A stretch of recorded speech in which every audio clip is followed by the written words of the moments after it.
আসসালামু আলাইকুম, সবাই কেমন আছেন? বাংলাদেশিদের জন্য দারুণ এক সুখবর হচ্ছে বাংলাদেশিদের এখন কোনো আর বিশেষ অনুমতি লাগতেছে না কুয়েতের ভিসা পেতে। এই বিশেষ অনুমতির ভোগান্তি থেকে বাংলাদেশিরা এখন মুক্ত। যদিও এই নিউজটা অফিসিয়াল না, আনঅফিসিয়াল, কিন্তু বাংলাদেশিদের এখন আর এই বিশেষ অনুমতি লাগতেছে না বা লামানা সিস্টেমটা কুয়েত থেকে বাংলাদেশিদের জন্য উঠিয়ে নেওয়া হয়েছে। এটা কিন্তু আমাদের জন্য দারুণ এক সুখবর। বাংলাদেশ থেকে যারা কুয়েতে এখন আসতে যাচ্ছেন, বাংলাদেশি যারা ভিসা প্রত্যাশী রয়েছে কুয়েতের, সো তারা কিন্তু এই সুযোগটা কাজে লাগাতে পারেন। আপনারা বাংলাদেশিদের জন্য এখন খুব সহজেই ভিসা হচ্ছে। আগে যেই প্রবলেমটা হতো বাংলাদেশিদের জন্য, যে আপনি যখন কুয়েতে আসতে যাচ্ছেন তখন দালালরা আপনাকে একটা ভুলভাল বুঝাতো যে এখানে বিশেষ অনুমতি নেওয়া লাগতেছে, যার জন্য আপনাকে একটা বড় অ্যামাউন্টের টাকা দালালকে দিতে হতো। এখন কিন্তু লামানা সিস্টেমটা উঠিয়ে দেওয়াতে দালালদের দৌরাত্ম্য অনেকটা কমে যাওয়ার কথা, এবং ভিসার টাকা, যেই টাকাটা 7 থেকে 8 লাখ 10 লাখ টাকা দিয়ে মানুষ আসতো আগে, সেই টাকাটা কিন্তু এখন কমে যাওয়ার কথা। তো আপনারা যারা বাংলাদেশ থেকে এখন কুয়েত আসতে যাচ্ছেন, যারা নতুন ভিসা প্রত্যাশী রয়েছেন, তারা এই বিষয়টা খেয়াল রাখবেন।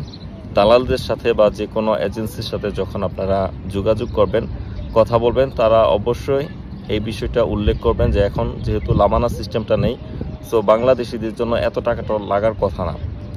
সো সেইভাবে কথা বলে তারপরে আপনারা যেই টাকা দিয়ে আসতে যাচ্ছেন তাদেরকে একটা অ্যামাউন্ট বলবেন।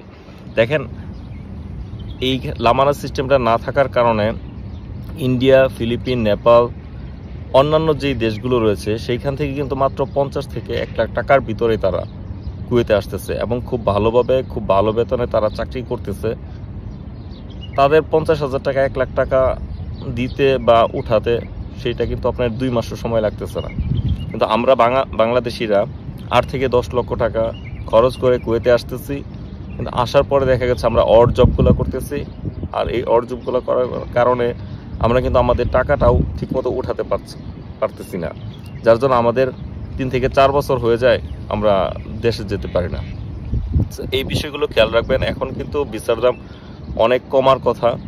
আপনি দালালদের সাথে যোগাযোগ করবেন বা যে কোনো এজেন্সির মাধ্যমে আসুন না কেন, আপনি অবশ্যই এই বিষয়টা খেয়াল রাখে তারপরে আসবেন। এটা আমাদের জন্য খুবই একটা প্রশান্তির একটা খবর হচ্ছে যে এখন আর লামানা সিস্টেমটা নাই।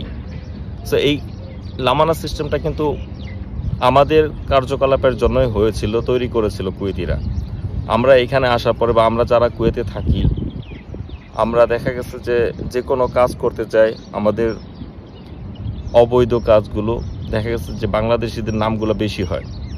তো আমরা যারা কুয়েতে থাকি, আমাদেরও উচিত এই ভবিষ্যতে যেন লামানা সিস্টেমটা আমাদের কার্যকলাপের জন্য পুনরায় ফিরে না আসে।